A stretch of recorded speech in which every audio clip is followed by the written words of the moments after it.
Well, the competition in Brazil was real tough.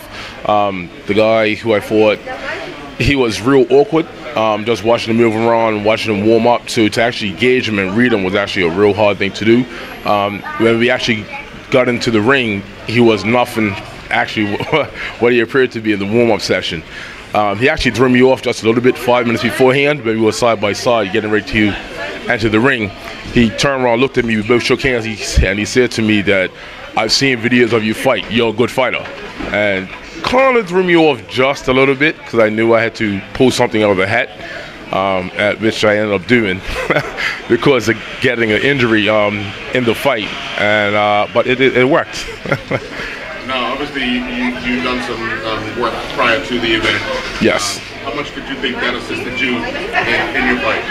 Lots. The mental preparation was one of them because actually what happened was I actually dislocated my big toe on my left foot, so that, you know, all my movement, my mobility, my kicks, everything was shut down off of my left side, basically. So without doing the mental preparation first to stay focused, I don't think I would have won. Number two, the punch that I actually connected with was a technique that I learned up in Canada. So it worked out double to my advantage. Were you surprised by your technique coming around so fast? Not really. It's a simple technique. I just have never learned it before in a fight.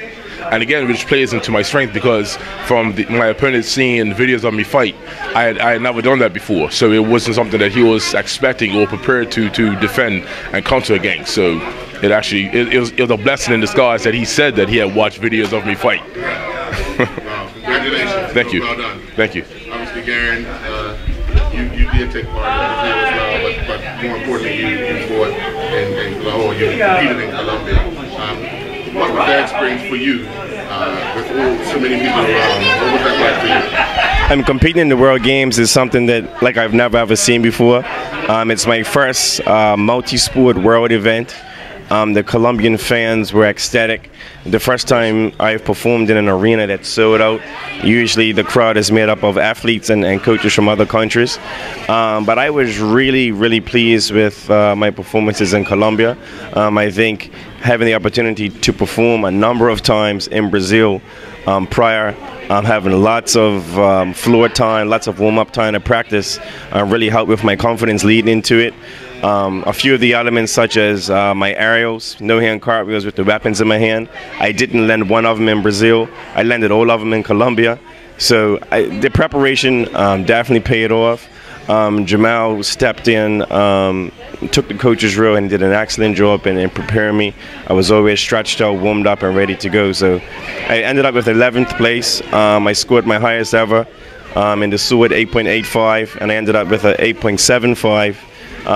In my staff, so I was very pleased, extremely pleased. Yep. Were you at any time worried about your injury at any point? I was, you know, warming up for my last event in Brazil was the SanShou broadsword, and I had kind of tweaked it the day before, and warming up I was just a bit unsure about it, and I kept having to remember, you know, what the priority of the trip was. I knew it was the World Games, so I had a conversation with my dad, and he's like, "If you're doubting yourself, just don't do it." Of course, it was disappointing because I wanted to get as much practice in as possible, but it was a great decision that I made.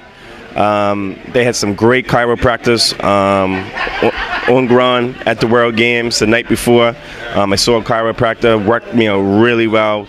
So by the time I got to the competition, I didn't even feel the injury. And it worked out great. I feel 100% now. So for both of you, what does this bring up you to? Are you ready for your next competition? 3 months. In 3 months is actually the World Championships, where we will both be competing in Malaysia. So this is just a great training / warm-up / reevaluation stage for us to get ready for October, Malaysia. Do you feel as if you're ahead of what you wanted to be at this point? At this point, yes. We're just going to both sit down, critique ourselves, go over what we need to go over, and start training hard again, because in 3 months' time, it's going to come real fast. What's one of the things that you want to make sure that you stay fine-tuned in leading up, because you got 3 months? Yeah. So what's one of the things you need to really work on to ensure that in 3 months' time you're actually, I can say this for both of us: getting our injuries taken care of ASAP and being 100%. There's nothing like going into a competition already banged and bruised up and having that little second guess feature in your mind. As Garen just said about Mr. Wilkinson and his father having that talk, the mental part of it is 80% once you get there. All right, well, gentlemen, welcome back. Congratulations. Thank you. Appreciate it.